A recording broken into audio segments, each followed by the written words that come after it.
the passage of Jeremiah, chapter 9, 23, and verse 24. Thus saith the Lord, let not the wise man glory in his wisdom, neither let the mighty man glory in his might.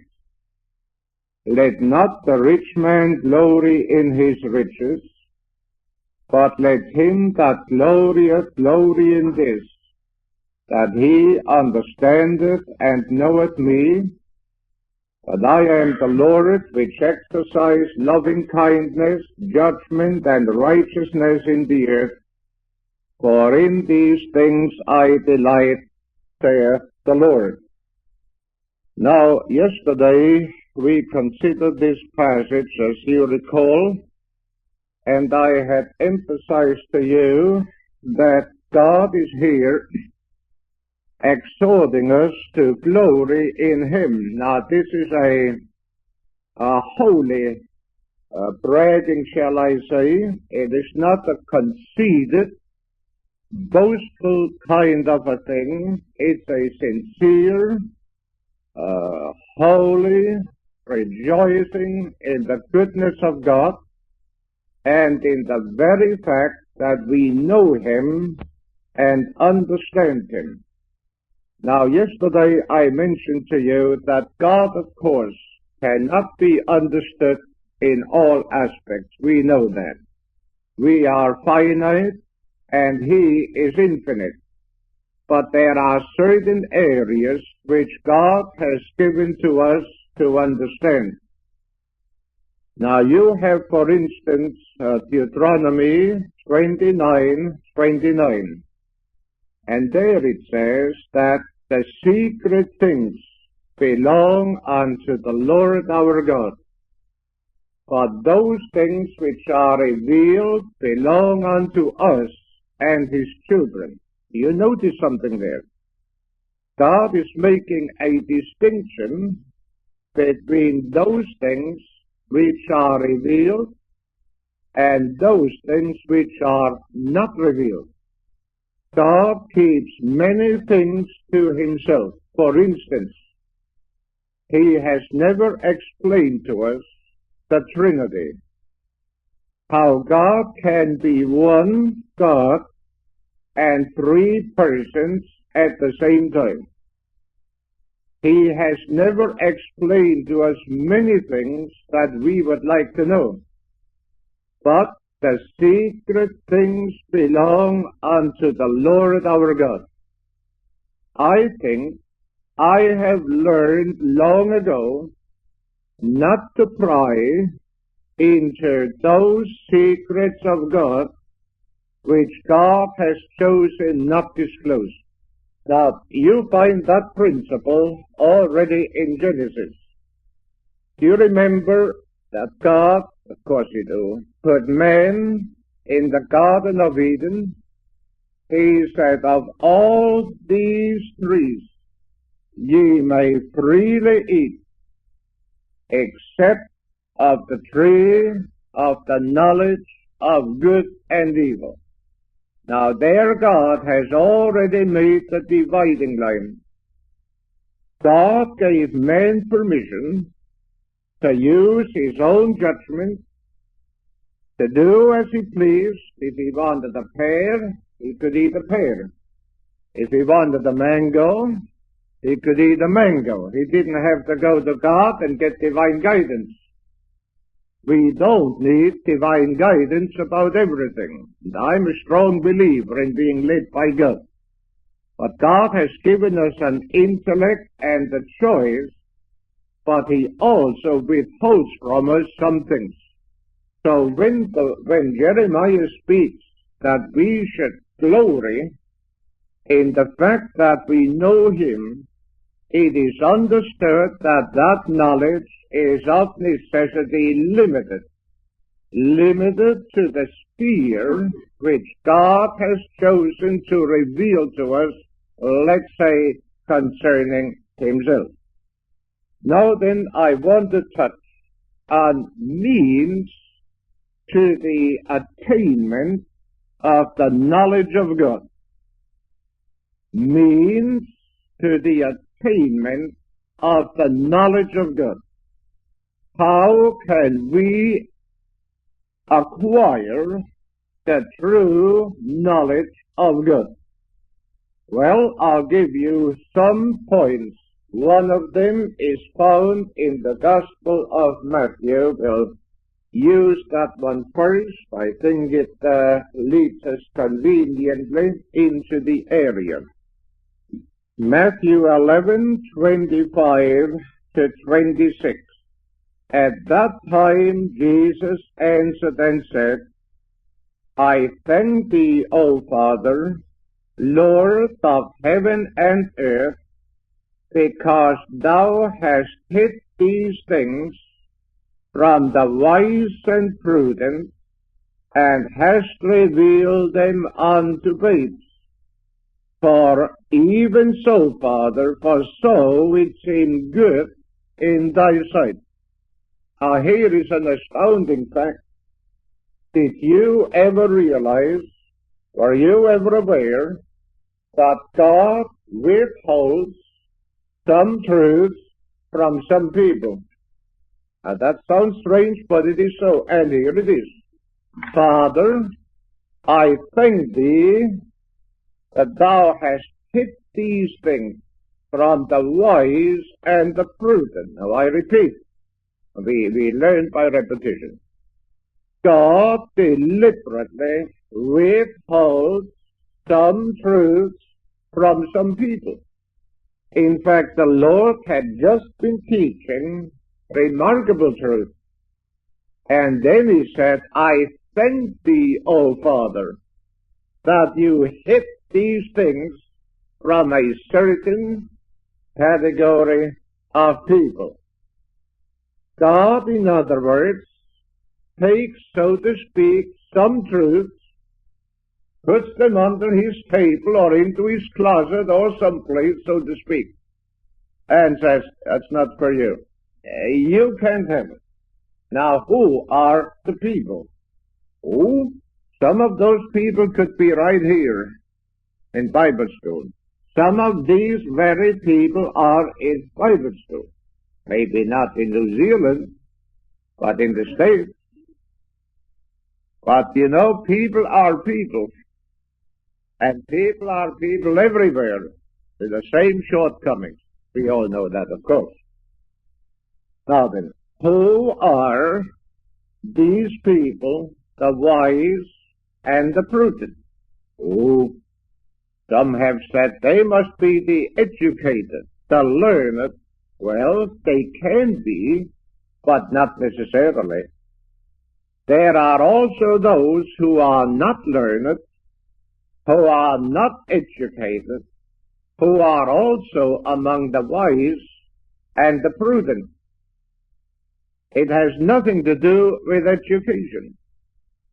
Whether we are educated or uneducated, we still can be among the wise and the prudent. These people are what we would call in the States the smart Alexes. You have them in New Zealand. You do. In Bible school too. Oh, you wouldn't admit that, would you? Well, maybe not in Tauranga, but I don't know. There are likely to be smart Alexes. They are the know-it-alls. They, in fact, know so little that they don't know enough to know how little they know. They are the conceited, the know-it-alls or pretend to know it all. Well, the smart Alexes. Now, you will find generally that people who are well educated, I don't mean people who go to a big famous college. People come out of colleges, they're still not educated. And that is the truth.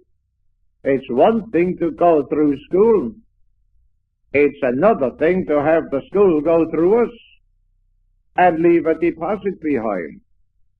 Oh, there are people who know so little, they don't even know there is more to know besides what they know, and that is little. The conceited, the proud, the similar, the smart Alexes.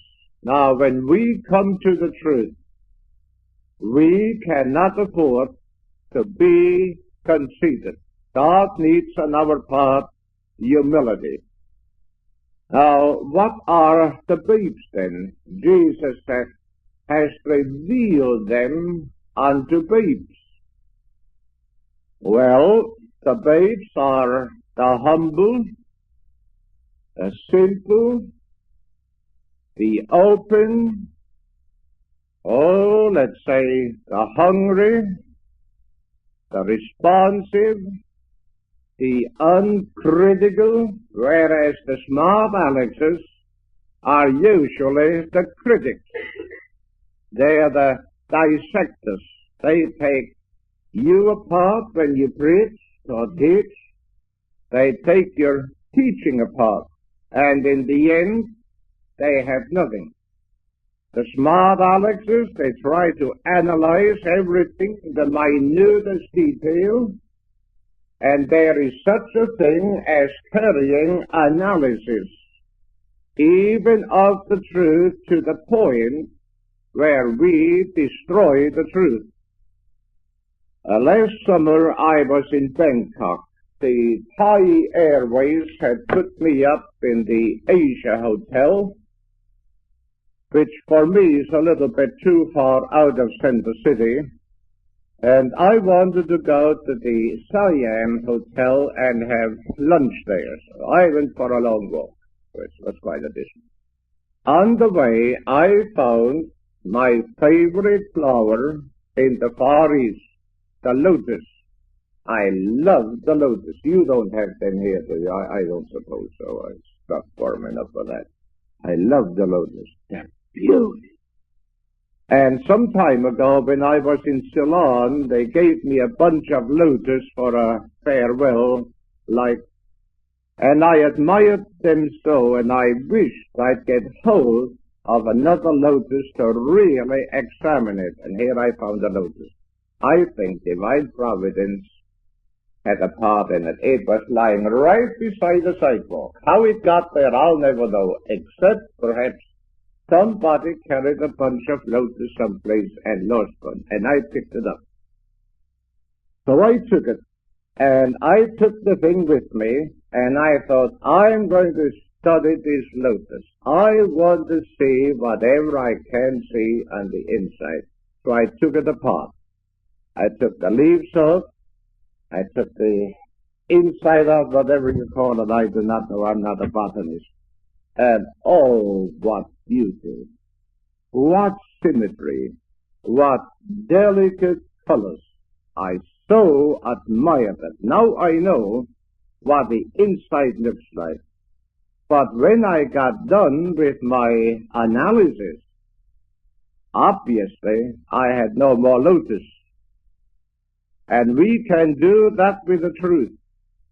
We can be so critical, so analytical, that with our very analysis, we destroy the truth. In our analysis, we can only go so far. So the smart Alex, rather than finding the truth, more than that, destroys the truth. Now the baby's different. Father, I thank thee that thou hast hid these things from the wise and the prudent. As I told you, the babes, the humble, the simple, the open, the uncritical. Now that's not a word that's in Beuttler's lexicon, Beutlerism, uncritical. Have you ever watched a baby, a mother, feed her baby? I'm talking of breastfeeding. And did you ever observe how that little thing goes to work without asking any questions? It doesn't say, hey, Mom, before I drink this white stuff, whatever it is, I want a chemical analysis. I want to know how much fat, how much protein, how much water, how much phosphorus, how much iron. I want a complete chemical analysis.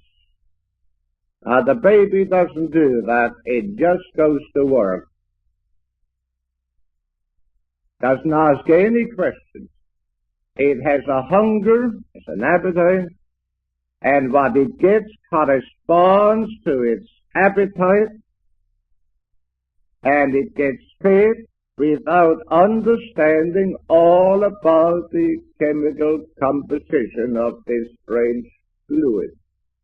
Well, those are the babes. Now we need to come to the Word in the same spirit to some extent. I know that Paul said, prove all things, hold fast that which is good. That's another side, but we're not talking in that area. We are now talking about appropriating the Word. We need to come with a simplicity, an open-mindedness, and again, an uncritical spirit. Even though we do not understand everything we hear, the chances are there is something in our heart which God has put there by His Spirit that instinctively causes us to realize that this thing is the truth. And so the Lord makes this differentiation. In other words, we need to come with a right attitude, an uncritical spirit, hungry for the Word, and approach the Word in that kind of a spirit, like a baby gets fed by its mother. It doesn't ask questions. Now, I know there's another side to this, but it is so simple. It is satisfied with what satisfies its appetite. Now then, that brings us logically now to Acts 17 and verse 11. Acts 17:11. You are acquainted with this passage, Bible schools. Bible schools like to use it. 17:11. What is that? A whistle for lunch? A time out for tea or coffee?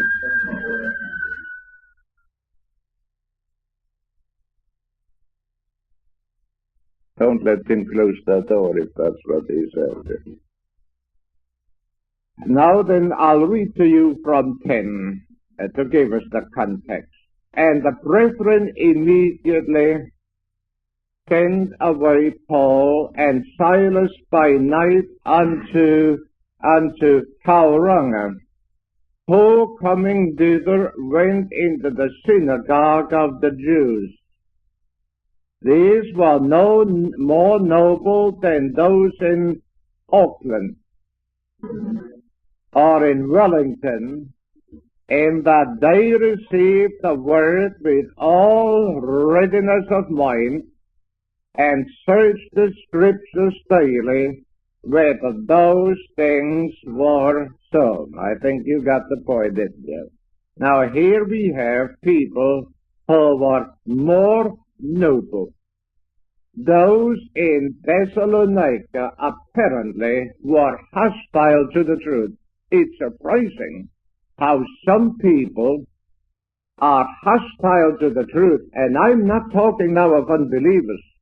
I'm talking of believers who can manifest such a hostility toward certain areas of truth. Take, for instance, deliverance. I believe in deliverance. And I know that there are people, God's people, who need deliverance.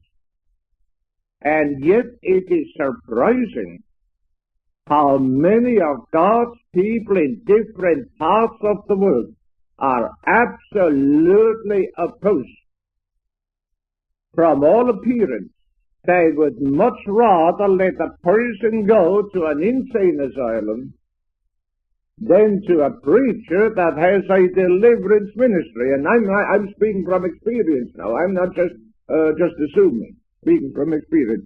Surprising what hostility there is. Well, we need to be open to the truth. I'm thinking of a minister right now. He doesn't believe in demons, and I mean Pentecostal, and I mean Assemblies of God. And when I made the reference to the fact of evil spirits, that he just ridiculed that. You don't believe in that kind of a thing. Well, of course I do. Jesus did. The Bible did. Oh, the Lord didn't believe in spirits like that. What they had was simply the superstitions of the people, and Jesus accommodated himself to the superstitions of the times in which he lived, and so he called them demons, but he knew they were only bad thoughts or bad things or whatever. Why, that's almost unbelievable.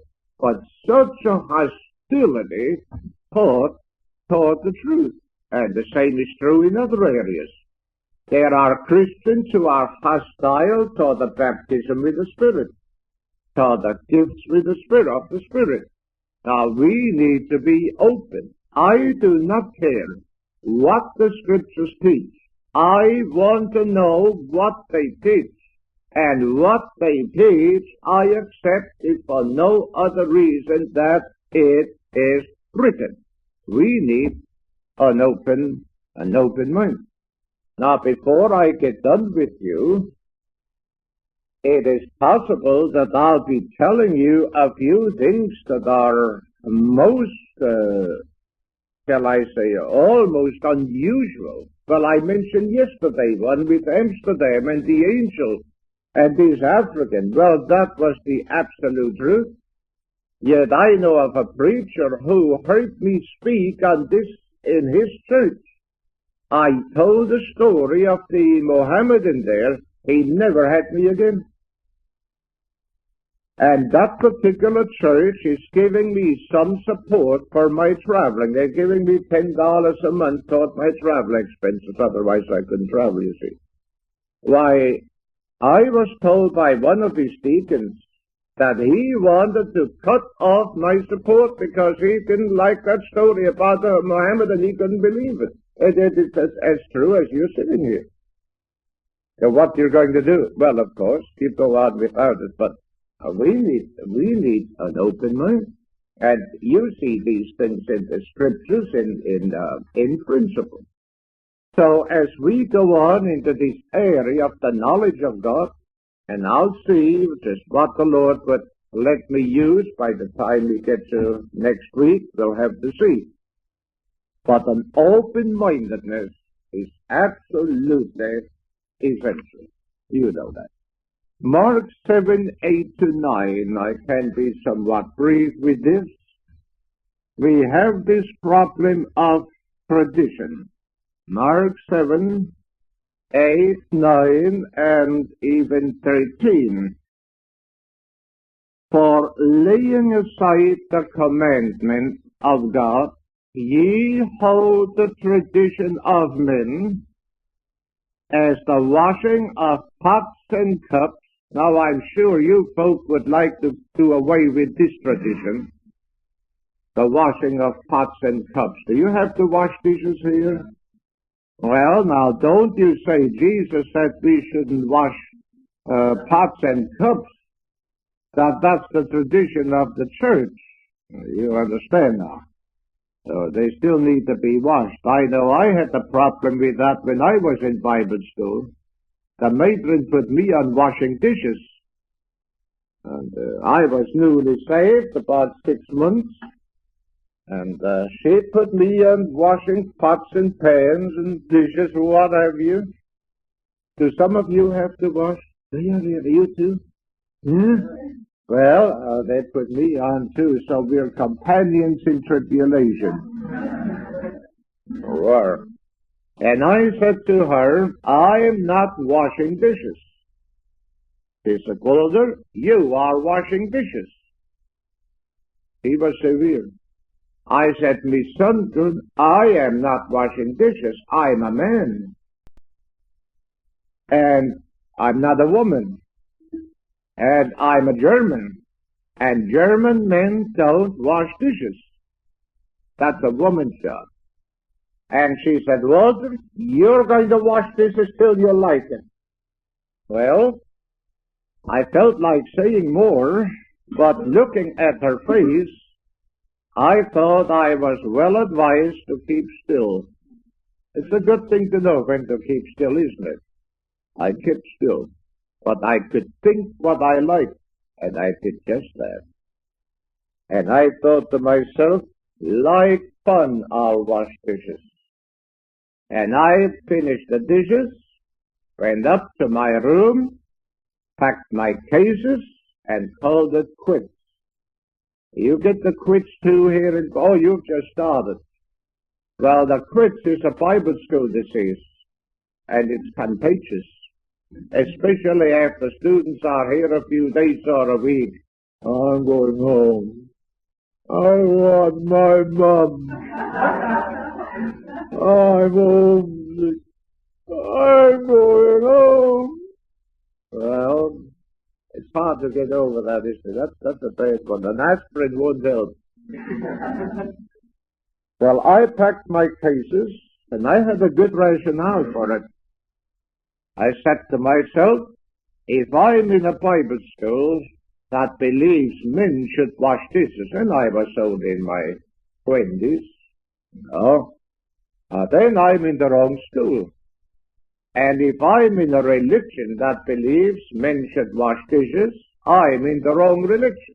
So on both counts, I'm going to leave the school, and I'm going to leave the Pentecostal movement. I am not washing dishes. I don't want to belong to a religious group that believes men should wash dishes, so in a huff, I left the school. But there was a church, the Friday it was, I knew they had there what they called an all-day meeting. It was something special every month for one day. And I thought I'll go there and attend one more meeting. I'm a little sentimental kind of a fellow. I get sentimental over places. The strangest thing. I have been homesick for Tokyo. Isn't that silly? I came on a flight once from Sydney to Melbourne that I had been repeatedly, and when I saw Melbourne come up, I was so sick and I'm back home again. Oh, yes, what's there to Melbourne? Anyhow, so I went to that church, and I sat in front of the preacher, but the third row.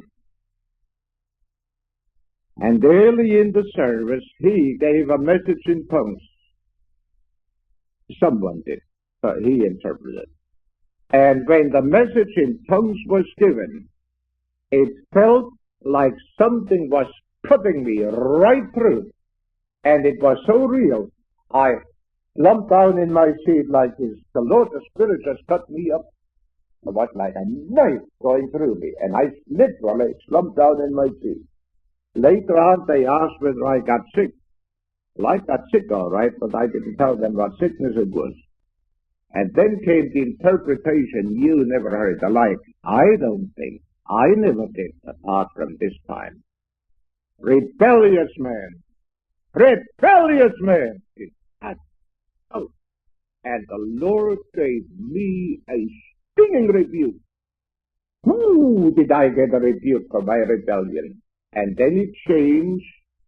A nice soft tone. Submit thyself under the mighty hand of God, and the Lord will bless thee, and the Lord will do this. And I realized for the first time that the matron's hand, and that's a woman, you know, the matron's hand was the hand of God on Beuttler's head. And I had to submit myself to a woman. Now that was altogether contrary to German thinking, Now I've changed. But I knew I had to go back to school. And that evening after 10, I arrived, 10:30 or so. Now, I knew that they would lock the school at 10 o'clock. And she had an apartment right next to the entrance. And I knew when I rang the bell, she'd be there, and I could already see her. "Well, young man, and where have you been? Come right in for a little talk." I thought, what shall I say? Could I say? So I thought, well, let's try the door. I tried the door, and hallelujah, it wasn't locked. Either somebody forgot it, or divine providence in some way kept it open for me, and I tiptoed in, went up to my room, number 11, still remembered, put my clothes back in the drawers, went to bed, and next morning, washing dishes. But I figured, what will I answer? And honestly, nobody said one word. I cannot understand it. The matron didn't say, "Why were you not doing your duty yesterday?" The teachers didn't say, "Where were you? Why were you not in class?" The dean of men didn't say, "You were absent yesterday. What's happened? Give an account." Nobody said one word. I can't figure it out. So I thought, well, it seems they didn't even miss me. I didn't say goodbye, so why say hello and give myself away? So I never said a word, and I washed dishes 4 weeks. The matron came, she said, "Walter, I'm changing your duty. You have washed dishes long enough." "Oh," I said, "Miss Sundgren, don't change my duty. I like to wash dishes." She was right. You'll do dishes till you like them. Do you like them yet? He doesn't answer. All right, never mind. Well, that was parenthetical. But it might just help somebody, because in school we have to learn many things that are not in the books. And one is submission. Surrendering our authority, or what we think we have. Surrendering our right. And that is so very, very important. That's one of the things the Lord teaches us to obey. And a lot depends in our future ministry whether we have learned to submit. And while I'm on the subject, I'll tell you another one. We have to learn to accept injustices. There are injustices in every Bible school. Deans, principals, they make errors of judgment. They're human too. They're fallible too. They may have improper, incomplete, or erroneous information, and base their judgment on erroneous information, and therefore they render a wrong decision innocently that works an unfairness on us.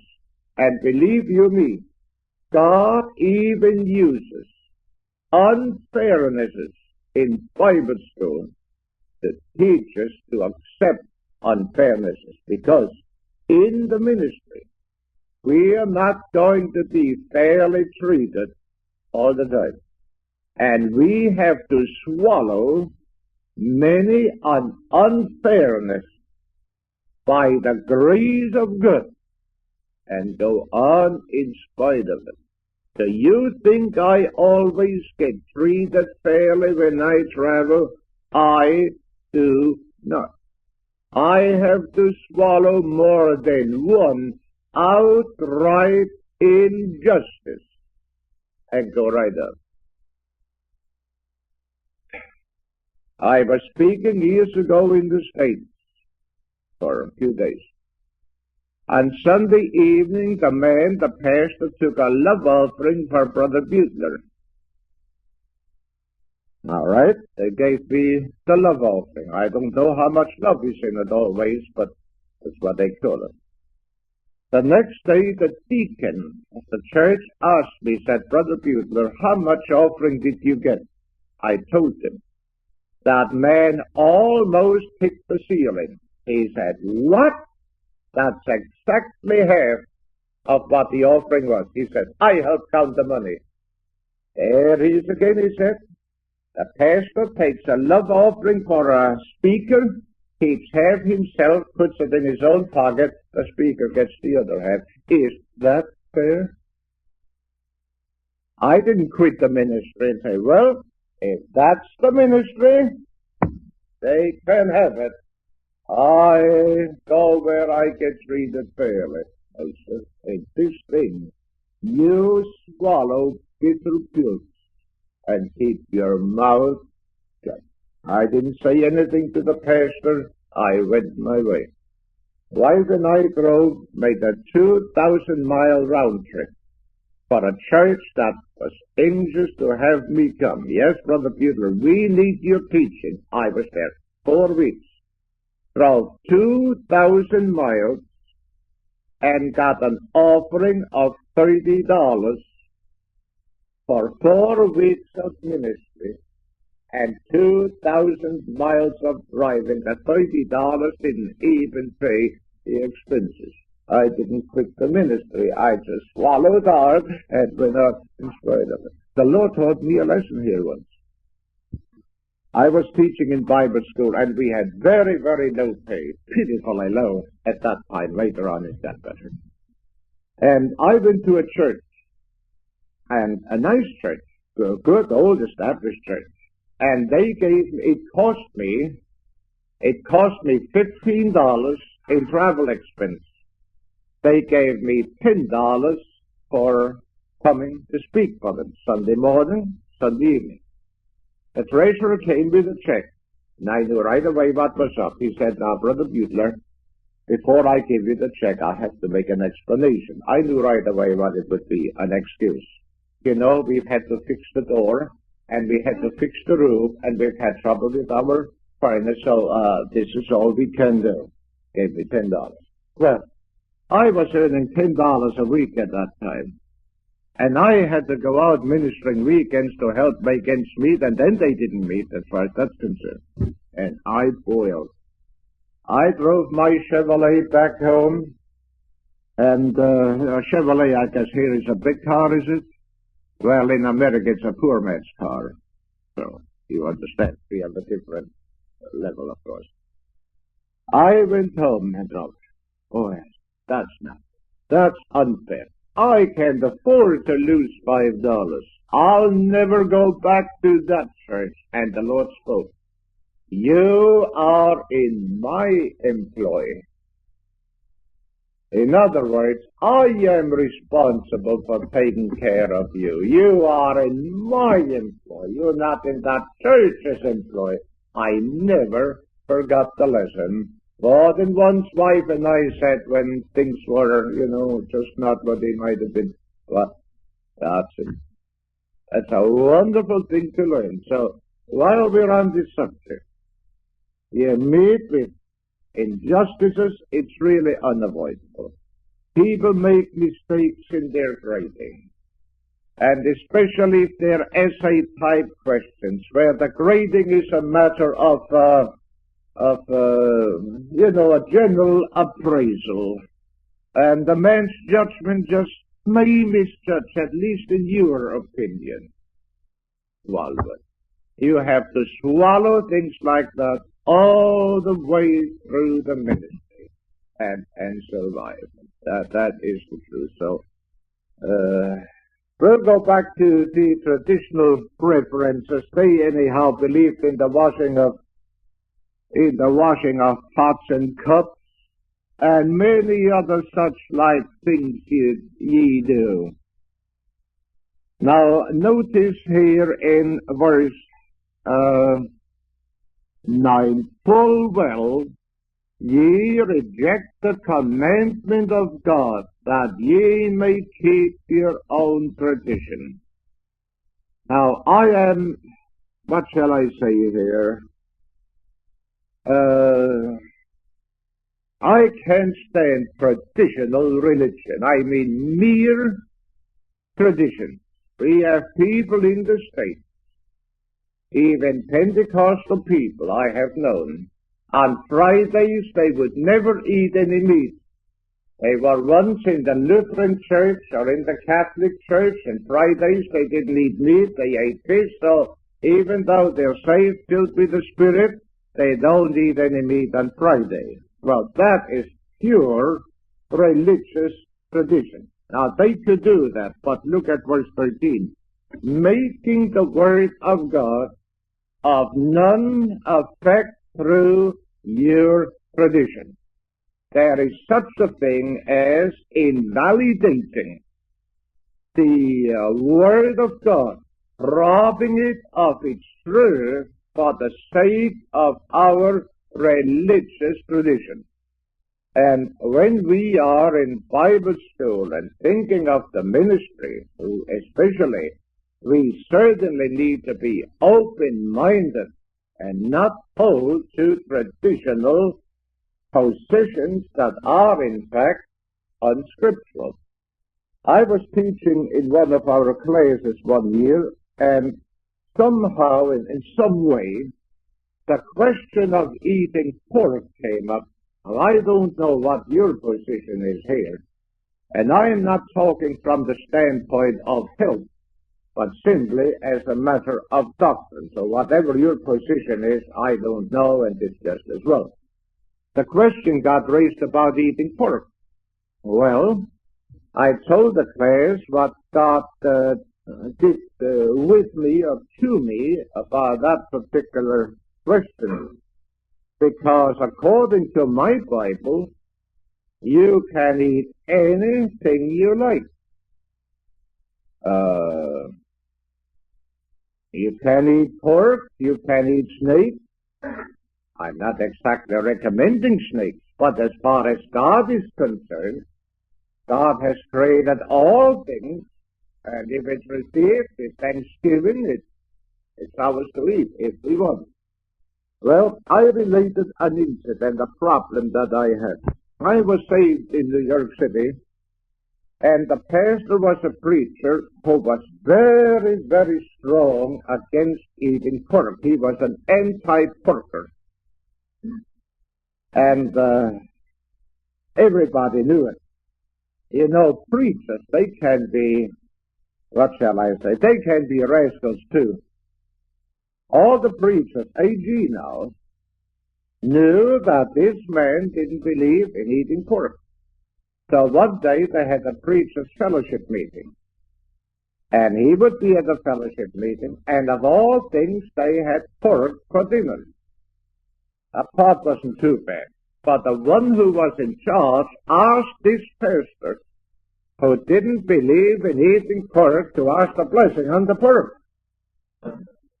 That was the rascal part. You know, a preacher has to be a rascal once in a while or he cracks up. You have to have a sense of humor in this business. If I didn't have a sense of humor, I couldn't travel. You just have to have it. And he preached. And he said, "Oh, Lord, if you can bless under grace what you cursed under law, then bless this pork, but I'll have none of it." Amen. Well, I came into Pentecost under his teaching. I was saved for an evangelist. He was the pastor. Every Sunday morning, you could be sure of getting two things in his preaching: pork and tithing. If he preached from Revelation, he'd get pork chops in and tithing. If he preached from Genesis or the Song of Solomon, made no difference. Somewhere he got pork in. Well, I had relatively newly arrived from Germany, and we had ham maybe once a year. We weren't rich people, and meat was expensive, and ham was something special. And I loved ham, a nice slice of pink ham with a thick slice of fat around it. The fattier, the better. That's the way I liked it. Now I don't. I liked it, but I cut the fat off. You know what, young people? Why don't you learn something from us older fellows? It takes you a lifetime to learn how to eat. Right. And by that time, the damage is done. And one of the things is fat. There's a lot of damage. But by the time you find it out, it's really too late. Why don't you learn something? Or overeating. Eating the wrong things, not the proper food. It will show up in a few decades. Find this, find that, find something else.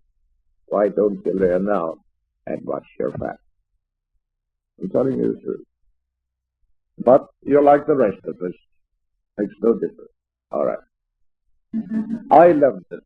And right near the church was a restaurant cafeteria. And they had in the window on display all kinds of food, and my favorite, German potato salad, and a couple of big slices of ham, and they looked at me. Now, according to my pastor, if you ate ham, you're on the way to hell, or pork in any part, you're going to hell. That was his teaching. That's a bit too strong, but even that didn't convince me. Well, I stayed away from ham after a while. But there I passed this restaurant. I saw this ham, and one day I stood there. Shall I? Should I? Should I? Shall I? Shall I not? I wonder who would see me if I went in and ate a ham. I looked at it. The deacon came along. He tapped me on my shoulder. Young man, don't you look at that ham. If you'll eat it, you'll go straight to hell. You better get going. So I went going. But what about that nice ham? I went home. I lived alone in a little skylight room. I dropped down on my knees. I said, Father, I am willing to obey your word. But is this the word? Is it really true that we should not eat ham? And the Lord gave me a scripture. And it was the Lord that did it, right in here. I wasn't even acquainted with the scripture, apart from when I already mentioned it. Eat what is set before you, asking no question for conscience sake. I said, hallelujah. That ham is set before me right in the window of the restaurant. So I went down to the subway, down to 33rd Street, went to the very same restaurant, had my German potato salad and ham. There it was still in the window, for display. What is set before you? That was set before me. So I went and ate it. And I had no more trouble since. And nobody can talk me out of it. Now, I don't eat much. And I cut the fat off. In fact, we avoid ham generally, but not on doctrinal grounds because of physical reasons, especially the fat. But nobody could change. Now, I told this to that girl in class who had raised the question. I didn't know she was a traditionalist. And later she got up in class, a few classes later, right? Student, she had said, Brother Beuttler, may I say something? Yeah, let me say something. Student, she said, Brother Beuttler, I want to ask you to forgive me. And then she confessed. And she told the students how shocked she was when Brother Beuttler came out with his ham story. She said, I went to the Lord crying. That man has false doctrine. They have a heretic teaching in this school. That man ought to be dismissed from the faculty. He's teaching heresy. He's telling us it's all right to eat eggs. And then she says, God, if I am wrong, will you please show me? And she said, the Lord spoke to me. And the Lord said to her, he who said in the Old Testament, eat not, said in the New Testament, eat what is set before you, asking no question for conscience sake. And the thing clicked. We saw it. They made apology, and we had no more trouble with the hand question. But she was so indoctrinated with a traditional position she brought with her from one of the churches, wherever she came from, that she had was set against this particular truth, and it took a divine operation to set her free from it. It's surprising how traditional viewpoints can hold people and keep them from openness to the truth. Now, I don't know how many of you disagree with me here. It's possibly somebody. I'll just say this to you. Don't bother me. Don't start an argument. I teach on a take it or leave it basis. That's my style. Take it or leave it. No, I can't agree with you. Well, you don't have to agree with me. Well, then, never mind, but you leave me alone, I leave you alone. You heard what I said. You can reject what you want. And if you don't want to eat a pork chop, well, maybe there's somebody else who'll be glad for it. So why don't you think of it? It's as simple as. But we have to watch traditional position. Now, I could help you here. I could. In a certain area of truth, where Pentecostal people, not all of them, but in some countries, some areas, are holding to a traditional position with respect to a certain area of truth with tenacity, and they're dead wrong. They're dead wrong.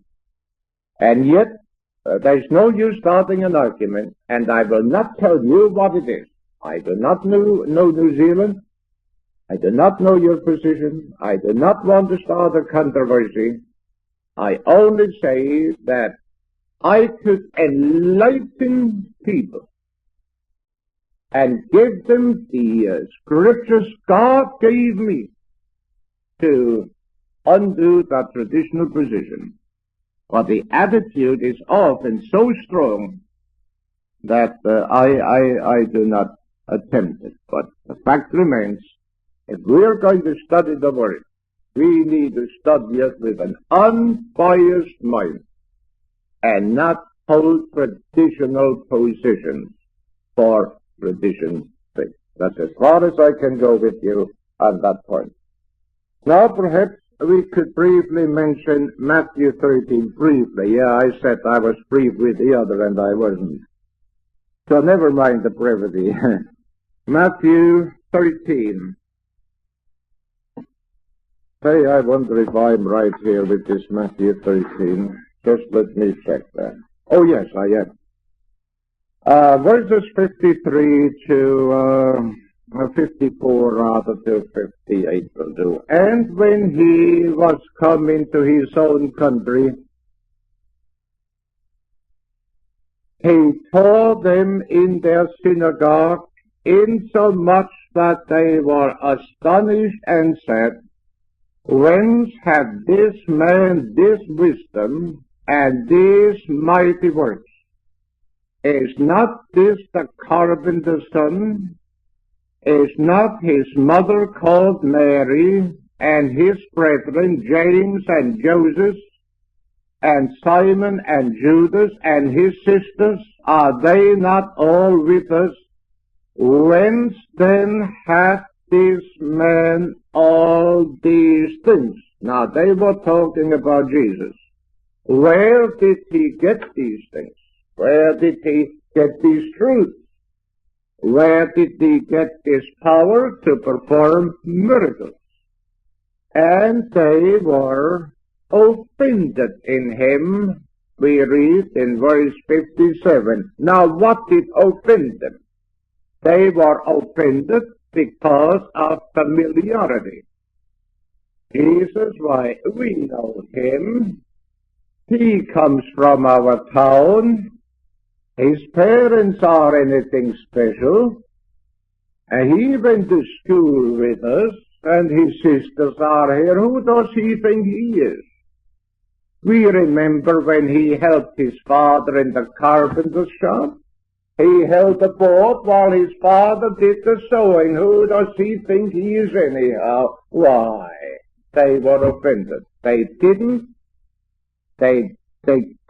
see that this Jesus could have any particular message because he just was a boy from their own town and apparently no different from anybody else.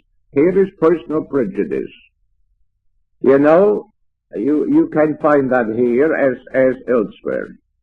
In school, you get all sorts of students. It's surprising some of them get to school. Now, I know nothing about you. I'm speaking from the States. Our school, of course, was much larger. But I think it holds the same everywhere. It holds true. It's surprising. Some of the finest students come from the most miserable homes, sinful homes. You'd never think a certain family would produce a child that would ever fit in the ministry some have been taught. It's surprising. And yet, often, God seems to pick the black sheep of a family, call them, and send them to Bible school. We've had that also. And a girl or a fellow says, well, they say, well, what you're going to do after high school? I don't know what your school system is, but high school, 17, then they go into the other school. Well, you're good. I'm going to Bible school. You're going where? Bible school. Bible school. You? How gives you that idea? Lord called me. Called you? Well, if God calls a thing like you, he must be awfully hard up for workers. You? Of all people. You? Prejudice. They come back, graduate. He never has a chance to preach or do anything in the church. No, he's just one of us. He had a lot of trouble in the school. Once he got expelled, when he went to Bible school, now he's supposed to be a preacher, huh? He'll never get a chance to preach in this church, I'll tell you. Not in my church. No, sirree. Same thing. Same thing. We literally have that over there. In their own church.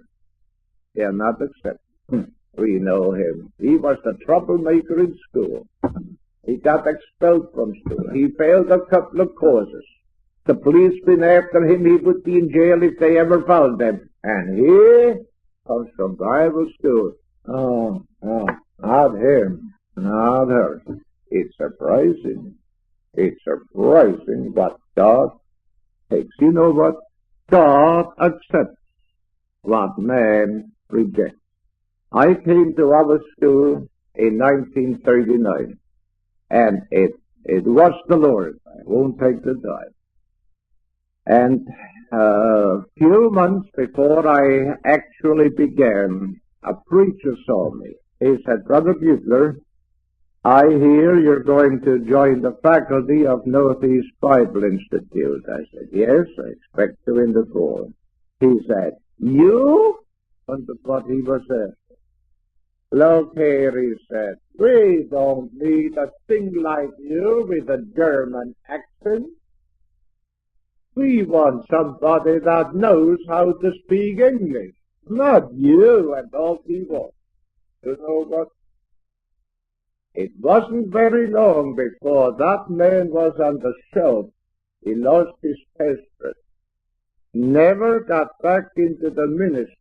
And I've been going all these years and going strong. Students, the race is not to the swift. The battle is not to the strong. God accepts what man rejects. And Jesus, who does he think he is? He was born in a little stable.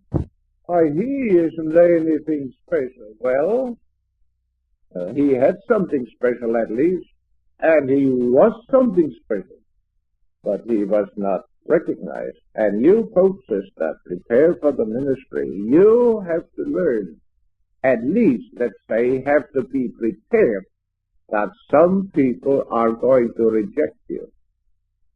They won't want you.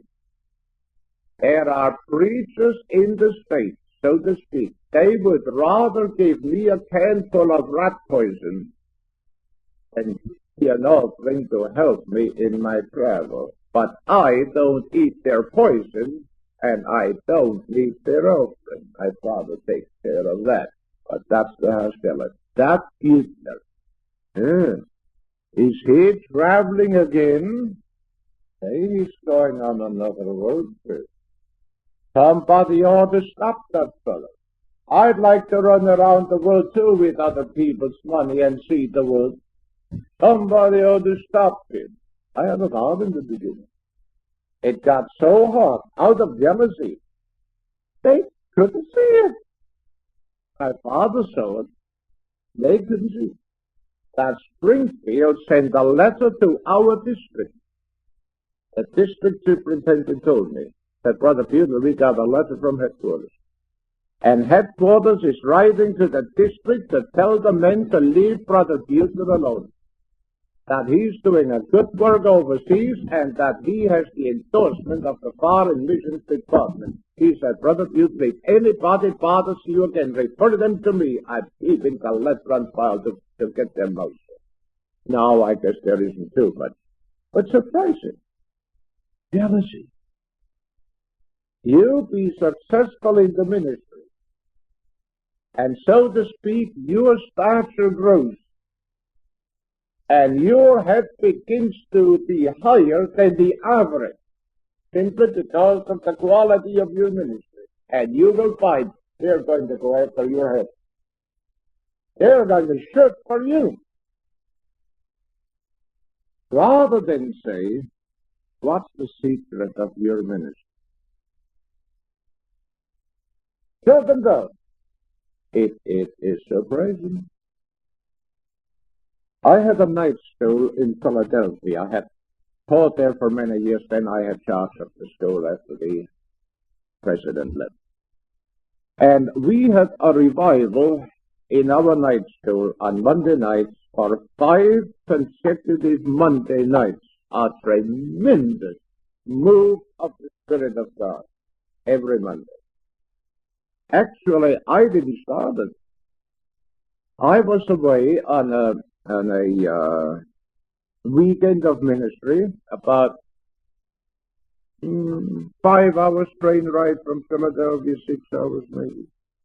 And I was at the railroad station in the morning. Now, I'm sharing with you God's working. I'm not just telling stories. If you see behind the incident, you can learn from that. This is my method. You have to pick up the ways of God as you go along if you watch it. Not the story, really. Well, it's true, but there's a purpose in it. It's my method of conveying truth. And I'll give you a scripture for that in due time. And I was at the railroad station reading the New York Times. And as I was reading, I got a check from the Spirit in here. A check. Question. I knew right away what it meant. It meant, never mind reading the newspaper. It was a spirit of prayer. So, I folded my newspaper, put it in front of me like this, and said in my heart, Father, what do you want?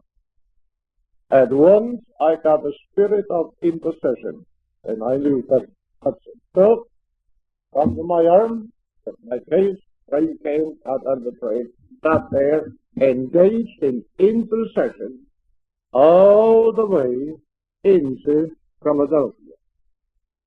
Arrived in Philadelphia, went to the night school, walked in, sat up, sat behind the desk.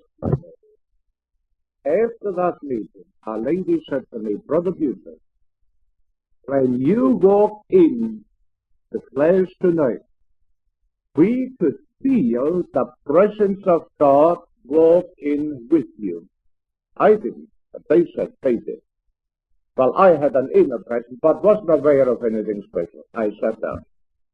Had a sense of the reality of the presence of God, and I said, student, isn't the Lord here? And with those words, the power of God fell on that class. I think at the time we had about 200 students or something like that. The power of God fell.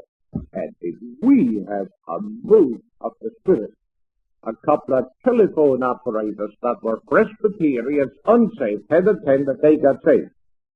Did God move through that evening? Well, the people, the students, spread the word. Next Monday night, the power fell right in the beginning for 5 consecutive nights. Well, that was unusual. I had nothing to do with it. I simply yielded the Lord in intercession and on by itself. Did God work? Well, one day, 2 brethren came to meet me. They were officials. Brother Beuttler, we come to have a talk with you. I could tell from their tone that something was right. That was not right. They said, Brother Beuttler, we want to talk to you about a night school. We've had a complaint. Complaint? Yes, we had a complaint that instead of teaching, you're having a good time. Well, I said, we had a good time, all right, but what do you mean by a good time? We are told that you are stirring up the people's emotions, especially the emotional Italians, that you're whipping them up into a frenzy, and you got them carrying on. I didn't whip up anybody. I didn't whip them up any more than I do you. I wouldn't even try it. I don't operate that way. I was flabbergasted. I told them what happened. Well, one of our main, well-known men, he complained he wants to stop. Well, I said, who is he that wants to stop? Well, we won't tell you, but we want to stop too. I said, brethren, the Spirit of God is moving. What can I do about that? Am I sovereign? Well, he says, we want you to stop it. I said, I can't do that. How will I stop the Holy Ghost? I'm not going to do that. I know how to do it, but I'm not going to, bless your heart. I'm only too glad when he does move. And, well, they said, we want to stop. Well, who is the man? We won't tell you. Well, how can I stop it if the Spirit moves? That's his prerogative. We want you to tell the students that you believe the Lord, the Spirit, is finished working and you're going on with regular class. I said, what if I don't believe it? Well, we believe it. We believe the Spirit is true, and you tell them that we believe the Spirit is true. Well, I said, how do you know he's true? You're not even there. Well, we believe it anyhow, and you tell them. I said, I can't do that. That really shook me. Man, I thought they'd be glad. So I do not remember how things went, but I nearly threw up the whole thing at that time. Who could that? You could have made a complaint like that. I knew the people went back to their home churches and testified and said, you ought to come to night school. Night school, the Spirit of God is moving. You want to come and get in on it. I didn't sit with the preachers. People talking like that. Obviously, you know how they felt. They shouldn't. But I thought, it's one of the preachers from whom these students come, but who? There were quite a number of pastors represented at these preachers.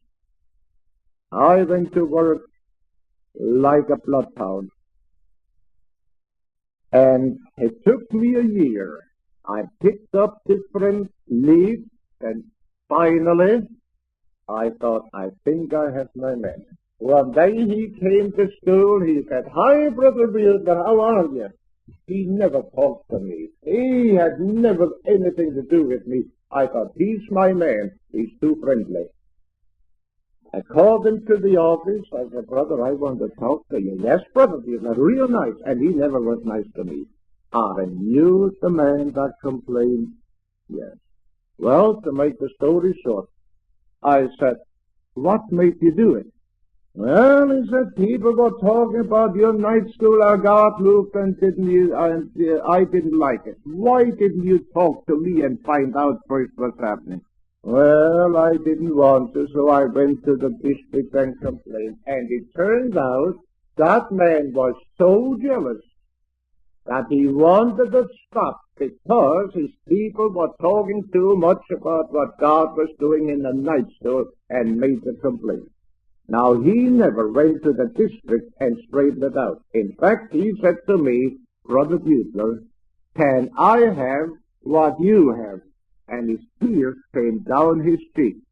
He left after a while. I don't know what he got, but it was pure jealousy that made that trouble. And one thing we have to be prepared for, and that is ministerial jealousy. As soon as your head rises above that of the other, you'll be shot at. But if you walk with your God, He will defend you.